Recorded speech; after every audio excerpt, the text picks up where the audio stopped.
I'll just add a quick update. It's the 26th of March 2023. I'm still awaiting any contact regarding the Waterford Garda opening my mail, which was opened up in the Waterford Garda station. They read it, put it back in another envelope and forwarded it on to me. I had suspicions about this envelope, so I recorded opening the letter. And basically my suspicions were right. But many people know that this is the kind of ongoing issue that I'm dealing with Waterford Garda, and this is going on for years, and it just highlights another incident in the breach of my privacy. But I did receive a letter, because I wrote several letters up to the station regarding this, and I did receive a letter saying that it was being looked into. Now, how this is being looked into, considering no one has even spoken to me, no one has rang me, no one has asked me about it, so I don't know how it's being looked into. But this is what the letter said, that it was being looked into, so we'll see. I'll keep you updated anyway. I spoke recently in other videos how I was after being reported for apparently screaming abuse or shouting abuse out of my car. Obviously this was all false. But the Gardaí rang me. He said his name is Garda O'Keefe. I spoke about this in another video. I asked for all the details regarding this, and basically it turned out there was no Garda O'Keefe. That this was someone obviously kind of trying to ring me, obviously trying to threaten me. Yeah, so basically I was informed there was no such a Garda called Garda O'Keefe, and the incident wasn't on the computer basically up there, it wasn't on the pulse system up there. That's what I was told. But I went through my call record, and the number is linked to Waterford Garda station, so someone is using Waterford Garda property, i.e. the phones, and they're trying to use it to try and threaten me. Now, I put up a post about this not too long ago, and within that later that day then I got a reply from the Garda that was looking into it, saying that he had found the incident all of a sudden and that he'd send me down a letter about it. Now, that was 2 weeks ago. I'm still waiting on the letter, and I'll update that as well also, because I have certain issues that I want to question about that whole incident. I also brought up what I perceive to be important information, a potential threat attempted to be passed through me breaching someone else's bail conditions. This is serious. This is very serious given the gravity of the situation, and it just shows how this person and his family thinks that they can go around threatening and do what they want, and for some reason they are allowed to do what they want. But I feel this is a very important information, and I think if Waterford Garda were genuinely doing their job, they would be further inquiring into this whole kind of situation, being honest with you. The assumption that because it's on camera and because I went to the guards, that if I upload the video that I would prejudice my own case. So basically they think they have me in this kind of catch-22, and that the information won't really get out into the public, and therefore I'll just say the information, the public should be made aware of it, if I'm being honest with you. And if needs be, I will prejudice my own case and I'll upload the information, because I think this information is more important than my case. This person and his demeanour and his whole threatening approach to me when I had even my daughter in the car, and this person is a representative of the Irish Kidney Association. That's a great cause, let's be honest about it. I think they should be made aware of what they have at Waterford as a representative and his actions. I feel this kind of threatening behaviour, this is going on throughout Ireland. I feel it's a blight on charities up and down Ireland, that people are basically they're using the portrayal of these charities which have a good name, and they're basically able to hide in their own how would you say it? I have to choose my words carefully here now. They're able to hide their own discrepancies, basically, because they're linked to certain charities, and I think this needs to be called out and stamped out. But it's in Waterford Garda's interest not to investigate certain matters, in my opinion. That's my opinion. I believe this is a vital piece of evidence. Do you know what I mean? I think it should be looked into, and I'm willing to prejudice my own case. If this constantly gets ignored, I will prejudice my own case, and I'll upload the video for all to see. I've again had to write to Judge McCabe, who's the head of the GSOC panel. Now, I wrote to him, I said this in a previous video, I wrote to him there over a year ago. GSOC tried to close down all my complaints, and I wrote to him, and I don't know what he done, but he got my case open back up. I've said this in the last video, so I don't want to keep going on about it, but he got my case open back up, and I received an email apologising from GSOC that they got me emails mixed up or something along those lines. But I'll again now be forced to write again to Judge McCabe, because I find him to be trustable, and I don't think the long arm of corruption, which is so kind of like prominent in Waterford, would be willing to kind of step on the toes of a judge. And I'll update any issues regarding that whole kind of situation there. I hear now how I'm apparently off my head. This is what's been kind of spread around, trying to gaslight me mental health. This is kind of, it's ongoing, I've been honest with you. Like, when you think about it, like, at the beginning of all this, they started gaslighting me mental health. I went from that to being a paedophile. I went from that to being a drug dealer, drug user, back to being a paedophile, back to being now fucking gaslighting me mental health. Apologies there now, I just used bad language. I'm trying to be more concise. But as you can see, they're trying to push the whole kind of mental illness situation again. I've no mental illness. I never ever ever suffer from any mental illness ever in my life, and I don't now. And this is kind of just a narrative that's being pushed to try and discredit me. And why they change their stories over and over again. Like, my story has always stayed the same. What I've alleged has never ever changed, ever. It has always been the same. So I think that speaks for itself, really. I've been speaking about my ex and her lies, and she's doing the whole media gauntlet, telling everyone she's supported by Tusla, and she is supported by Tusla. There's just so much kind of with this person that I think that it needs a whole video in itself to be spoken about. Just to highlight how narcissistic someone can be, and not to mention that then they have the backing of Tusla. Like, this person is using aspects of my life trying to provoke me, trying to fabricate her own past, and she's using like aspects of my life and my family. And I think it needs to be out with once and for all. And it's not just me alleging this or alleging that. Like, there's documentation that'll show that she's telling multiple lies, and it's in Tusla's interest to back her up. It's in Waterford Garda's and Sinn Féin's interest to back up their own representatives who basically dropped the ball, as we all know. I've been speaking about all of this, and there's a lot of information to try and get out, if I'm being honest with you. So they're trying to basically dump as much information on. They're basically trying to dump as much information on me as possible, and it makes it more or less extremely difficult to try and join the dots of this. But I will. It's taking me time, but I will. And as I said, as I go, I'm going to upload documentation on my website. It's just in the middle I'm in the middle of just kind of sorting one or two things out with the website, and I will upload supporting documentation, and I'll show that as crazy as this sounds, it's all true. And many people in Waterford know this to be true because they had a hand in it. And because it's been made so big, purposely made so big, it's kind of, you can't really kind of police it because it undermines the whole system. Now, this was all done on purpose, and I don't want to hold the whole system to account as much as I'd like to, but I'd like to hold the people at the root of the problem accountable. I've spoken about the failures and the abuse of the network of Sinn Féin, Waterford Council, Tusla, Waterford Garda, amongst others.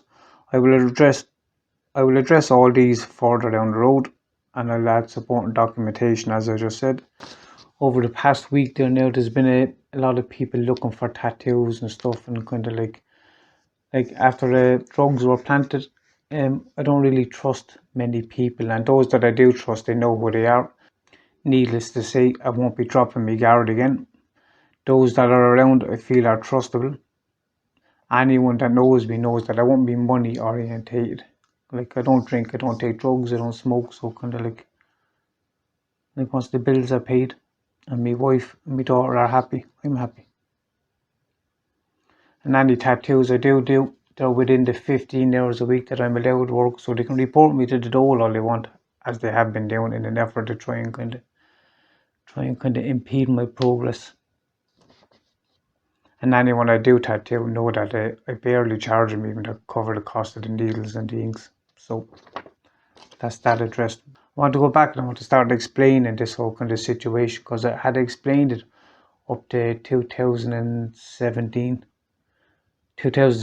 2018. Waterford Council had kind of taken back a house on Barrack Street from myself and my wife. We were only there, I think, 5 weeks. They said that we chose to move out, that we chose to leave our possessions, we chose to leave our clothes, we chose to continue paying the rent when we are gone out of the house for 13 months. Obviously none of this makes sense, it's all bullshit.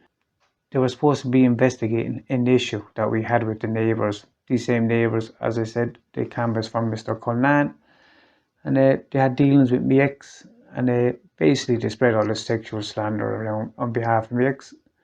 And Waterford Council was supposed to be looking into it, and they strung myself and my wife along for 13 months saying they were investigating it, and we continued paying the rent. This is why we left our possessions and stuff up there, and then they said they were bringing us to court to take the house back, basically. And there's documentations to prove this, and there was references given and all this kind of stuff, and these documentations are still available, and but they won't take them because they know what I'm offering, and they know if they took them they'd have to investigate, and if they investigate then people will get the sack. But as I said, I explained it up to there. I explained how my mother in 2017 caught 2 Waterford Council workers searching her bedroom while she was in the bed looking for my tattoo stuff, and they didn't see her in the bed. I spoke about all this. I'd hardly make something like that up. There's loads of paperwork regarding this issue as well also, so they won't take this paperwork. I was told that this was a sensitive information. This was told to me by Mr. Joe Daniels in Waterford Council.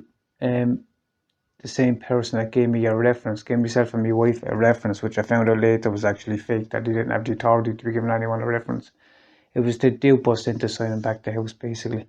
This is all in previous videos, so I'm not going to talk too much on it. So I brought me video up to kind of this incident, basically, where we ended up homeless, myself and my wife.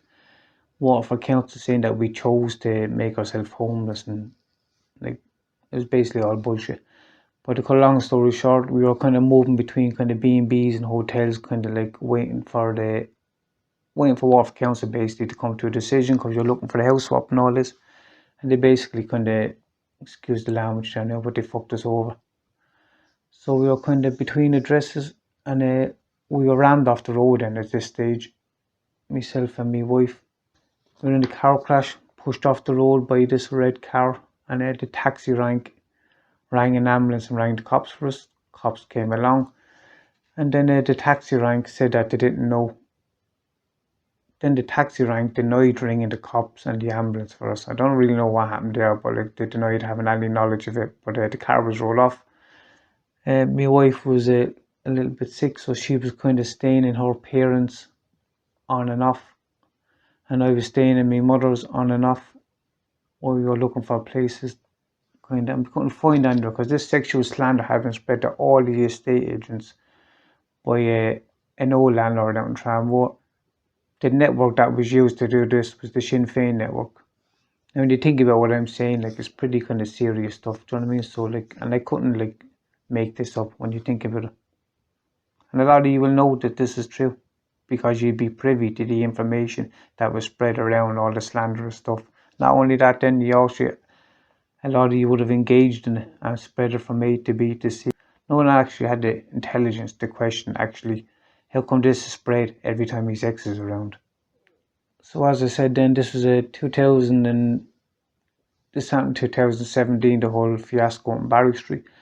And this went on for 13 months, so it would have been around 2018 to 2019. So I just want to like start talking about that, because I wanted to go back to explaining this story.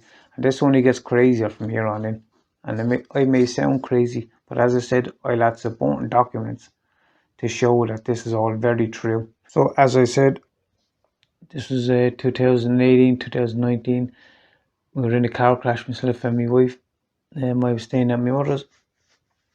and my wife was staying with her parents, Spring Garden Alleys there. We were between kind of addresses. I started renting a house out in Greenfields there. I was just kind of more or less 30 from the house, if I'm being honest with you there now. Not more, not less. This land that was being spread everywhere by these kind of like cronies in Mr. Conan up in Barrack Street in an effort to try and provoke me. It was pretty hostile throughout the city. And my wife was living in her parents in Spring Garden Alley and kind of like everyday visitor. At this time then I was still trying to contact solicitors and all this and kind of basically being fobbed off. Like I think I must have contacted now like over 30 solicitors at this stage, and they've all been pressurised by certain high profile people to not have any input to this case because they don't want the truth coming out. But anyway, I spoke with her. This sexual shaming was done out in Tramore in 2016 by a neighbour of mine who came in and sat in the course next to me ex afterwards, after denying she knew me or me ex. Then it was done in 2017 by the neighbours up in Barrack Street who again had contact with me ex. So this was 2018 and this sexual shaming thing was done again. But I want to explain briefly who this was by. So it was done Spring Garden Alley, and the neighbour of me in-laws, everyone thinks she's just this innocent kind of like elderly woman who kind of butter wouldn't melt with her mouth. She's everyone's worst nightmare as a neighbour. Typical nosy kind of pretend to be what she's not. Let's just put it that way. But I was in rehab with her brother, and it was her brother who set me and me ex up in rehab in Wexford all those years ago. Yeah, so that's who this woman was. And one day I was coming out of my in-laws, and this woman was walking out with her brother, and he was after painting a very different picture of this woman in rehab. Let's just put it that way.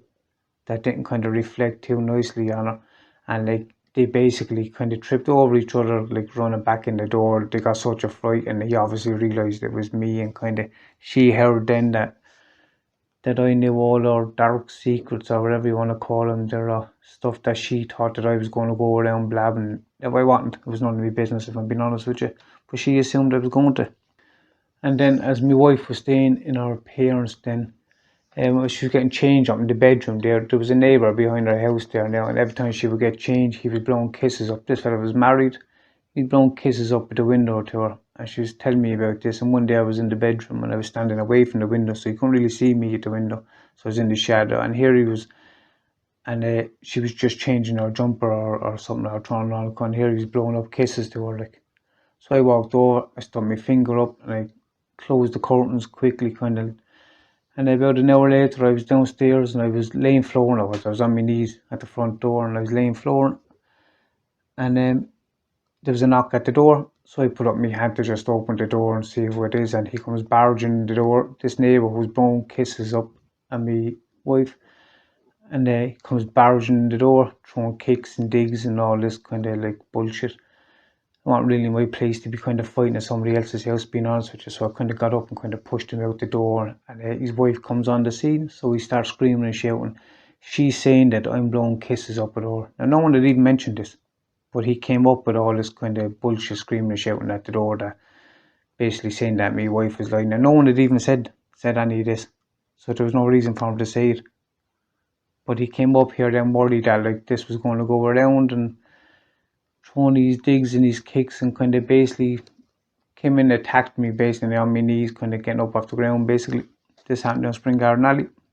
Then later that day, this was in the morning around 11:30. Later that day, I was out in the back garden, I think I was cutting a piece of wood, and I could hear him, and he was talking to the neighbour that I just spoke about, whose brother had set me and my ex up in rehab, and they were plotting that if I called the guards, that she was to say that he blows her kisses up every morning, that like it was just a mistake, that he blows this elderly woman up kisses every morning. And this is the shite that they were saying as an alibi, right?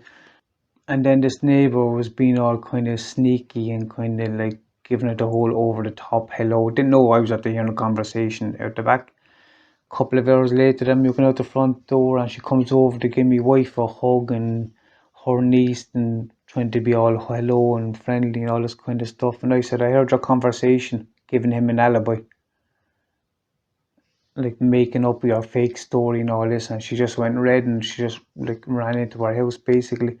And about a half an hour after that, I got a phone call randomly from the girls saying that they'd been asked to tell me that she had withdrawn the statement. I won't say her name, but she had withdrawn the statement. And I said, what statement?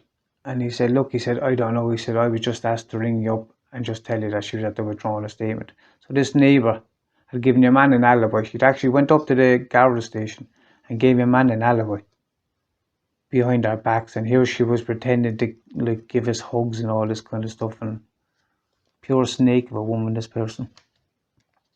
But that shows you the mentality and the nastiness of this woman. So after this all got caught, you could imagine that like this woman, she wouldn't show her face because she had to get caught lying like multiple times, making fake statements, giving this clown who was married, blowing kisses up on me wife, giving him an alibi, who came up screaming and shouting about me wife, saying that he was blowing kisses up. No one had even mentioned this. But because he was married and his wife probably would have thrown him through the fucking window, being honest with you, had she known what he was really doing. And my wife would have had no kind of reason to say that he was blowing kisses up, because I seen it in myself with my own two eyes. So like it made no sense. So he obviously was like doing it. But as I said, I was in somebody else's house, so I kind of kept me composure and kind of just pushed him back out the door. But this is what happened. And then in the middle of all this, then my ex offered me the kids again for the weekend. Obviously, I said, yeah, I took the kids for the weekend, but I changed the location at the last minute and I took the kids out to a person I was tattooing. I rented their house out in Passage. So I brought the kids out to Passage there and we stayed out there for the weekend, and there was no kind of sexual shaming done afterwards. There was no nothing.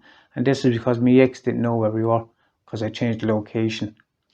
So then another couple of weeks passed again. This was 2018, early 2019.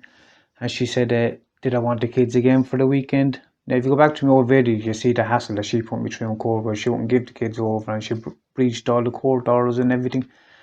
And I said, yeah, that she would only give the kids over on the condition that I stayed this time in my wife's parents' house down Spring Garden Alley. So I asked them and they were alright about it. They said it was okay if we did. So the kids came down, they stayed for the weekend and they went back. And then within 2 or 3 days later, guess what happened again? The whole sexual shaming shit was spread all over the place again, yet again, the same thing. Now what they don't know was like they didn't know that this woman next door acting like butter wouldn't melt in her mouth, like that it was her brother who set me and my ex up. So she had a vested interest to cover up a lot of her own kind of like, how would I say, discrepancies that had come out in rehab about this woman. Not to mention her lying, giving your man his alibi, and her two-facedness, trying to give us hugs afterwards. So what she done is she basically brought in all these kind of clowns. Some of them are from Ballybeg and stuff to view all these kind of porn sites that I was supposed to be on. Now what these are the same porn sites that were done the other 2 times, but people didn't put 2 and 2 together. Obviously, either did I, to be honest. I only found out after there was actually copy and pasted loads of times. But obviously you wouldn't have kind of looked that far into. She was just bringing people in, showing them this, and they were kind of looking at it and going and putting 2 and 2 together. This was all done purposely, like, and it was done again for the 3rd time when my ex was around to drop the kids down. Now, if I was anyway of a danger, she wouldn't be dropping the kids down to me, would she, in the first place? Think of it like. But this is the 3rd time she was after dropping the kids. It was actually the 4th time she dropped the kids down, but it was the 3rd time that was done. As I said, as I said, on one of the occasions, I changed the location to out in Passage, and she didn't know where we were. So there was no drama out there or anything. We just had a good weekend. But it was in this neighbour's interest to do this. So this is what she done. And she basically ostracized us from around that area, basically. And me in-laws kind of like got the brunt of that, if I'm being honest with you. It was bad for us, but like it was bad what happened to me in-laws, if I'm being honest with you. They didn't deserve it. They were nice, quiet people, didn't put in or out on anyone. And this is what was done, because this neighbour wanted to cover up what was after coming out in rehab, really, about her. And I'd like to really say it, if I'm being honest with you, But because my mother-in-law has to live next to this person, I won't say it. But this is the kind of shit that this woman caused in Spring Garden Alley, and everyone, and no one knows this. No one know. Everyone thinks this is just some elderly woman who kind of just done this, but it's not. It's her brother set me and my ex up in Ashery in Wexford in 2015. So that was me ex had contact with all three people that done this. So basically, it's safe to assume who's been doing this basically. And every time she does it, she's on the scene, and she just happened to have me passwords to give to these people. And this neighbour there now, she's conveniently pretending now that she has dementia or Alzheimer's or some shit like that, so she can forget what she wants. Do you know what I mean? This is what she's doing there now, crazy. But she seems to remember me and my wife every time we're on the scene. It's crazy how our memory comes back every time we're on the scene. But after this whole fiasco of this whole sexual shaming that was done down there, this was 2019, her daughter started on my wife there one time. Now my wife would be very quiet if anyone knows her. She started screaming and shouting all this kind of horrible shit, saying that my wife was bullying the kids in the neighbourhood. Now my wife would be she's an introvert. She'd be the last person in the world to bully anyone. Couldn't be further from the truth, if I'm being honest with you. So a big argument basically happened anyway. So a worker for Respond was contacted by this crowd, this neighbours, right? So the manager was brought down. So I explained to the manager what was the situation. I explained about the assault that had happened, and the manager was shocked. He didn't hear anything about this assault or anything. This worker for Respond had conveniently forgotten to tell me about kind of the assault or any of this kind of stuff. And this neighbour, after getting caught with her actions, she decided to build an 8.5 foot wall dividing both the houses. She should have got permission off on board Pinole, being honest with you, and it should have been knocked down. But she took it upon herself to build an 8 foot wall dividing both the houses and put up 3 cameras around her house. Now, bearing in mind, this is supposed to be someone who didn't do it. So why would you go and do all that? And then Respond failed. I don't really blame Respond because the management didn't know, because the worker hadn't informed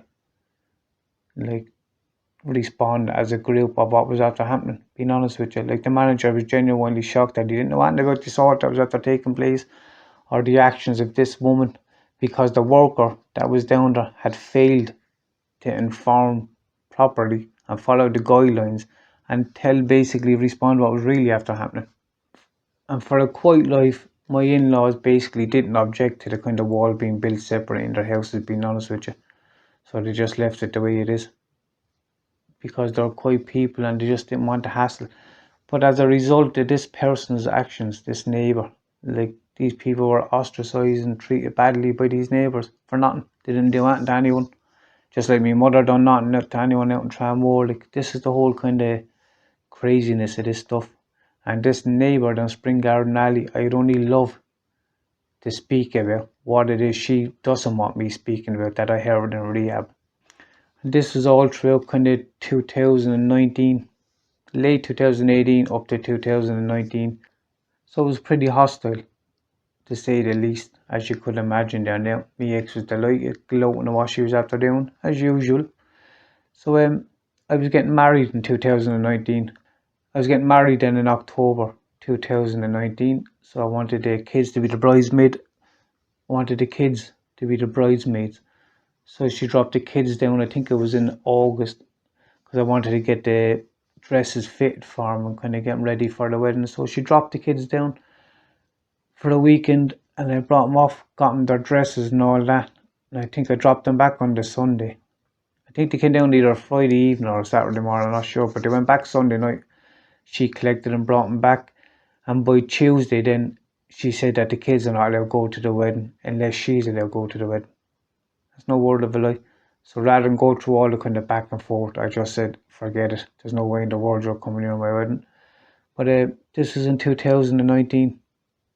So this is the kind of narcissistic person I'm dealing with. And she's carrying on butter won't melt in her mouth. And I think once and for all, someone needs to address this kind of situation, because she's portraying that she walked out of rehab in 2015 and kind of like that she was drug free and all this kind of stuff. And like this woman has been nothing but a kind of thorn in me and my family side since coming out of there. And this is the kind of stuff that she's constantly doing. So she tried to ruin my wedding by withdrawing the kids, but she waited until I bought the dresses first. Do you know what I mean? This is the kind of thing she done. And another thing she done then to try and cause aggravation, she sent a safety order to me in-laws. Now I don't even know how she got that, because we had no texts at this state, because we had no contact whatsoever at this stage. No texts, no phone call. So I don't even know how she got this. But she lied her way through the Dublin courts, got a safety order, and she had it posted down to me in-laws, obviously trying to cause trouble. Now this was in 2019. That'll show you how spiteful this person is, trying to cause aggravation before the wedding. So basically I got married in 2019, and unfortunately my kids weren't there as much as I wanted them there, but there was no way in the world I was going to have this spiteful ex of mine there. So that brings it up to 2019, October 2019, when I got married. So in the next video I'll take it from there, because I want to try and get all of this down so I can start providing the paperwork that supports what I'm saying. So I'll leave it there. Thanks.